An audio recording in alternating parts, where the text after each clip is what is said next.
정성훈 위임 목사님의 차별화된 삶을 사는가 라는 제목의 말씀. 마태복음 5장 43절에서 48절까지의 말씀. 또 내 이웃을 사랑하고 네 원수를 미워하라 하였다는 것을 너희가 들었으나 나는 너희에게 이르노니 너희 원수를 사랑하며 너희를 박해하는 자를 위하여 기도하라. 이같이 한즉 하늘에 계신 너희 아버지의 아들이 되리니 이는 하나님이 그 해를 악인과 선인에게 비추시며 비를 이로운 자와 불의한 자에게 내려주심이라. 너희가 너희를 사랑하는 자를 사랑하면 무슨 상이 있으리요? 세리도 이같이 아니하느냐? 또 너희가 너희 형제에게만 무난하면 남보다 더하는 것이 무엇이냐? 이방인들도 이같이 아니하느냐? 그러므로 하늘에 계신 너희 아버지의 온전하심과 같이 너희도 온전하라. 아멘. 수잔 보거가 쓴 자신을 대중들과 차별화하라는 책이 있습니다. 그의 서문을 보면 차별화의 중요성이 무엇인가를 우리에게 잘 전하고 있습니다. 성공하는 기업의 공통점이 뭐냐? 바로 차별화에 성공했다는 것입니다. 반대로 실패한 기업의 공통점이 뭐냐? 바로 차별화에 실패했다는 것입니다. 성공하려면 반드시 차별적인 전략을 세워서 도전해야 한다는 것입니다. 남들과 똑같이 해서는 경쟁에서 이길 수가 없다는 것이 불문율처럼 되어가고 있습니다. 차별화를 하기 위해서는 그 차별화를 위한 공식이 있는데 그 공식을 잘 따라야 한다는 것입니다. 첫째는 목적의식을 가지라는 것입니다. 두 번째는 독창성이 있어야 된다라고 하는 것입니다. 세 번째는 지속성을 가져야 한다는 것입니다. 목적의식을 가지라고 하는 것은 차별화를 통해서 어떤 목적을 이루어갈 것인가, 그 목표의식이 분명해야 한다는 것입니다. 독창성을 가지라고 하는 것은 남들이 흉내낼 수 없는, 따라할 수 없는 그런 독창적인 것을 개발해 내야 한다. 이런 독창성이야말로 우리를 다른 사람들과 차별화하게 만드는 그러한 요소가 된다라고 하는 것입니다. 지속성이라고 하는 것은 사람들의 주목을 지속적으로 끌어낼 수 있는 그런 매력이 있어야 된다라고 하는 것입니다. 차별화된 기업, 차별화된 그 삶을 보면 다른 사람들이 하는 거하고는 다른 그런 새로운 방식을 추구하고 있는 것을 볼 수가 있습니다. 우리의 신앙도 마찬가지라고 할 수 있습니다. 세상에 영향을 끼치고 더 나아가 세상을 변화시킬 수 있는 그런 역할을 감당하기 위해서는 차별화된 신앙을 가져야 한다라고 하는 것입니다. 세상 사람들이 하는 것과 똑같이 교회가 따라하고 믿는 사람들이 따라하게 된다면 그 차이를 통해서는 아무것도 변화될 수가 없다라고 하는 것입니다. 중요한 것은 차별화된 신앙을 가지고 있느냐라고 하는 것입니다. 여러분 스스로를 한번 생각해 보세요. 오늘날 우리의 신앙 생활이 세속화로 많이 물들어가고 있는 거 아닙니까? 세상 사람들이 살아가는 방식과 신앙인이라고 하면서 살아가는 나의 방식과 둘을 비교해 봤을 때 과연 어떤 차별화가 나타날 수 있느냐라고 하는 것입니다.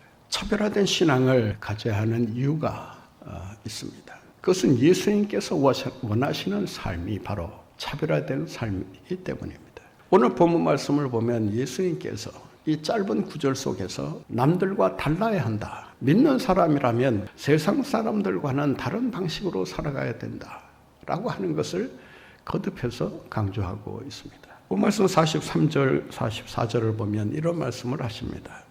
또 내 이웃을 사랑하고 내 원수를 미워하라 하였다는 것을 너희가 들었으나 나는 너에게 이르노니 너희 원수를 사랑하며 너희를 박해하는 자를 위하여 기도하라. 원수를 미워하라는 이 계명을 따라서 너희들이 지금까지 살아왔지만 나는 이 계명을 이렇게 바꿔서 해석하기를 원한다. 내가 너에게 이르노니 너희 원수를 사랑하며 너희를 박해하는 자를 위하여 기도하라. 사랑하는 사람을 사랑하고 원수를 미워하는 일은 세상 사람들이 하는 일입니다. 그러나 믿는 사람들이 세상 사람들이 하는 것처럼 사랑하는 사람을 사랑하고 원수를 미워하는 이런 삶을 살게 된다면 세상 사람들과 과연 무엇이 다르겠느냐? 세상 사람들과 차별화된 신앙을 가지기 위해서는 원수를 사랑하고 원수를 위해 박해하는 자를 위해 기도해야 한다. 원수를 위해 기도하는 삶, 그리고 박해하는 자를 위해서 기도하는 삶은 바로 우리 믿는 사람들이 분명 보여줘야 하는 그런 차별화된 신앙의 모습이라고 하는 것입니다. 더 나아가서 우리 주님은 이렇게 말씀하십니다. 본 말씀 46절입니다. 너희가 너희를 사랑하는 자를 사랑하면 무슨 상이 있으리요? 세리도 이같이 아니하느냐? 너희가 멸시하고 부정하는 사람으로 취급해버리는 이 세리들도 자기를 사랑하는 사람을 사랑하는 것은 똑같이 그렇게 한다. 만약 자기를 사랑하는 사람을 사랑하는 것으로 그친다면 세리들의 사랑과 무엇이 다를 바 있겠느냐? 아무런 차이를 발견할 수 없다면 그러면 믿는다는 게 도대체 뭐냐? 너희가 나를 믿는다면 세상 사람들이 하는 것과는 다른 삶을 보여줘야 한다. 47절에 보면 이런 말씀이 있습니다. 또 너희가 너희 형제에게만 무난하면 남보다 더하는 것이 무엇이냐? 이방인들도 이같이 아니하느냐? 여기서 무난한다라고 하는 말은 샬롬을 전한다 그런 말입니다. 인사를 하면서 샬롬을 전하는 것을 무난이라고 합니다. 평안하냐라고 하는 것입니다. 이런 인사는 이방인들도 서로 주고받는 인사다. 이방인들처럼 같은 식으로 인사하고 샬롬을 전하는 것은 그는 이방인들도 똑같이 하는 것이기 때문에 그것을 통해서 믿는 사람의 모습을 발견할 수 없게 된다라고 하는 것입니다. 주님은 우리에게 묻습니다. 남보다 더하는 것이 무엇이냐? 주님은 우리가 얼마나 기도하느냐 묻지 않습니다. 얼마나 예배드리는 생활을 잘하고 있느냐 묻지 않습니다. 얼마나 주일 성수를 잘하느냐 묻지 않습니다. 오늘 주님께서 우리에게 물으시는 질문은 남보다 더하는 것이 무엇이냐? 다시 말씀드려서 차별화된 신앙을 가지고 살아가느냐? 세상 사람들이 하는 것보다 더 뛰어난, 더 우월한, 비범한 그런 신앙의 모습을 보여주고 있느냐? 세상 사람들과 똑같이 살아서는 주님의 은혜를 바로 증거할 수가 없다라고 하는 것입니다. 우리 주님은 우리 믿는 사람들에게 한 가지 바라고 계시는 것이 있습니다. 남들과 달라주기를 바라는 것입니다. 세상 사람들의 방법이 아닌 세상 사람들의 방법을 초월한 뛰어난 신앙인의 삶을 살기를 바라고 계시는 것입니다. 차별화된 신앙을 가져야 하는 또 하나의 이유가 있습니다. 차별화된 신앙을 가지고 살아갈 때 우리는 하나님의 아들이라는, 하나님의 자녀라고 하는, 주님의 제자라고 하는 인정을 받게 된다는 것입니다. 본 말씀을 한번 보겠습니다. 본 말씀 46절입니다. 이같이 한즉 하늘에 계신 너희 아버지의 아들이 되리니, 여기서 되리니라고 하는 이 된다라고 하는 동사는 입증한다는 그런 뜻을 가지고 있습니다. 따라서 오늘 본문 말씀을 보다 원문에 가깝게 정확하게 번역을 한다면 하나님의 아들이라 입증된다. 차별화된 신앙을 가지고 살아갈 때 우리가 세상 사람들로부터 어떤 인정을 받느냐? 야, 진짜 그리스도인이다. 진짜 예수 믿는 사람이다. 정말 예수님의 제자들이다. 정말 하나님의 자녀답다라고 하는 이런 인정을 우리가 받게 되는 것입니다. 안디옥 교회가 급성장할 수 있었던 이유가 무엇입니까? 세상 사람들로부터 안디옥 교회 교인들은 정말 그리스도인다운 삶을 사는구나. 그래서 붙여준 이름이 그리스도인이라고 하는 이런 별칭을 붙여주었던 것입니다. 당시로서 세상 사람들로부터 교회가 그런 인정을 받았다라고 하는 것은 안디옥 교회 교인들이 얼마나 차별화된 신앙을 보여주었느냐라고 하는 증거가 될 수 있습니다.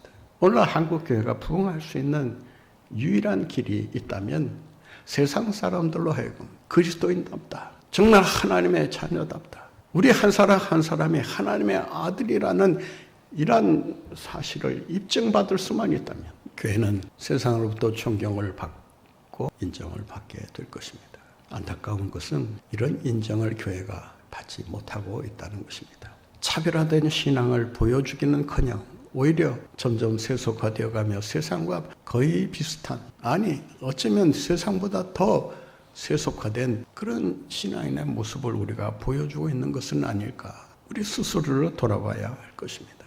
차별화된 신앙을 가져야 하는 또 하나의 이유가 있습니다. 그것은 차별화된 신앙을 통해서 우리는 다른 사람을 감화시킬 수가 있기 때문이라고 하는 것입니다. 우리가 세상 사람들과 다른 세상의 사랑을 초월한 그런 비범한 사랑을 보여준다면 세상 사람들은 우리의 그 사랑을 통해서 마음의 감화, 감동을 받게 될 것입니다. 어떻게 저런 사랑을 보여줄 수가 있는 건가? 저런 사랑이 어떻게 가능할까? 사람들은 자신들의 기준 이상의 사랑을 우리에게 보여줄 때 그들은 그 사랑에 감동하게 되고 그 사랑 원천자가 되시는 예수 그리스도 앞으로 나오게 되는 것입니다. 일본의 마키 아사와라는 목사님이 계십니다. 21세기 초에 젊은 나이에 목사가 된 분인데 이분이 일본 지도를 놓고 기도하게 됩니다. 하나님, 이 일본의 어디에서 제가 교회를 개척하면 좋겠습니까? 제가 원하는 바는 동서남북 100km 안에 교회가 없는 곳이면 좋겠습니다. 예수 믿는 사람이 한 사람도 없는 그 지역에 제가 들어가서 복음을 전하기를 원합니다. 그때 하나님께서 그의 마음을 감동시키셔서 가나자와라고 하는 북쪽 지역으로 그를 인도하십니다. 그곳에서 그는 자신과 아내와 자녀 이 세 사람을 데리고 개척교회를 시작합니다. 하나님께서 계속해서 새로운 사람을 보내주셨으면 좋겠습니다만은 한 달이 가고 6개월이 가고 1년이 가고 3년이 가고 5년이 가도 한 사람도 예수 믿겠다고 하는 사람이 나타나지를 않았던 것입니다. 여러분 그 5년을 한번 생각해 보세요. 목사님 자신과 아내와 자녀 이 세 사람을 데리고 이 개척교회를 한다. 쉽지 않은 일입니다. 그런데 이 목사님은 포기하고 싶은 마음이 굴뚝 같은 그런 순간이 찾아올 때마다 하나님께서 나를 이곳으로 보내주신 이유가 있을 것이다. 그 하나님의 뜻을 생각하면서 참고 인내하며 그 자리를 지켰다고 합니다. 5년이 지나가던 어느 날 수요일 저녁 한 젊은이가 드디어 교회 문을 두드린 것입니다. 얼마나 반가웠겠습니까? 어떻게 하면 첫 신자라고 할 수도 있겠는데 너무 반갑고 감격스러운 나머지 그날 설교가 아주 힘이 있었다고 합니다. 그리고 예배를 마치고 나서 그 청년이 배고파하는 것을 보고 밥상을 차려주었다고 합니다. 그런데 이 청년이 식사를 하다 말고 갑자기 구역질을 하더니 핏덩이를 토해내기 시작한 것입니다. 폐병 환자였던 것입니다. 핏덩이가 밥상에 확 뿌려지는 것을 보면서 순간 쫓아내고 싶은 마음이 마음속에 올라오더라는 것입니다. 그때 하나님의 음성이 들려왔다고 합니다. 내가 보낸 사람이다. 그 음성을 듣고 끓어오르는 그 화를 누르면서 그 핏덩이를 아무 말 없이 깨끗이 닦아주고 그리고 밥상을 새로 차려서 그 젊은이 앞에 갖다 주었다고 합니다. 훗날 그 젊은이가 간증하면서 이런 말을 했습니다. 내가 각혈한 그 핏덩이를 씻어내고 그리고 새로 밥상을 차려 가지고 들어오는 그 목사님을 보는 순간 예수님을 보았다. 나도 장차 저 목사님처럼 살아야 되겠다. 이런 결심을 하게 되었다고 합니다. 그 감동이 얼마나 컸는지 그 목사님을 위해서 아니 하나님을 위해서 자기의 전 인생을 드려도 좋겠다는 생각을 가졌던 것입니다. 그래서 신학교를 졸업하고 목사 안수를 받고 가장 빈민들이 모여 사는 그 교토의 그 빈민가에 들어가서 희생적으로 목회 사역을 합니다. 나중에 빈자의 아버지, 빈자의 성자라고 하는 이런 별명을 가지게 된 가가와 도요이고 하천풍원이라고 하는 목사님입니다. 그 나가와 목사님이 보여준 그 헌신적인 사랑에 감동하여 그의 일생을 하나님 앞에 바치게 되었던 것입니다. 차별화된 신앙은 이처럼 사람을 감화시키는, 변화시키는 힘을 가지고 있는 것입니다. 어떻게 해야 우리가 차별화된 신앙을 가지고 살아갈 수 있을까요? 차별화된 신앙을 가지고 살아갈 때 하나님께서 반드시 축복해 주신다고 하는 믿음을 가져야 합니다. 오늘 본문 말씀에 보면 이런 말씀이 있습니다. 46절 말씀인데요. 너희가 너희를 사랑하는 자를 사랑하면 무슨 상이 있으리요? 세리도 이같이 아니하느냐? 사랑하는 자를 사랑하면 아무 상이 없다는 것입니다. 이 말을 바꿔서 말하면 사랑할 수 없는 사람을 사랑할 때, 차별화된 신앙을 보여줄 때, 차별화된 사랑으로 사람들에게 다가갈 때 그 사랑이 하나님을 기쁘시게 해드리는 일이 될 뿐만 아니라 그로 인해서 하나님의 축복을 받게 된다라고 하는 것입니다. 사랑하는 성도 여러분, 우리가 차별화된 신앙을 보여줌으로써 축복을 받아야 되겠다라는 생각을 가지고 하는 것도 문제가 있습니다. 그러나 반드시 하나님께서 축복해 주실 줄 믿는다면 우리는 어떠한 희생도 마다하면서 차별화된 신앙을 보여줄 수가 있을 것입니다.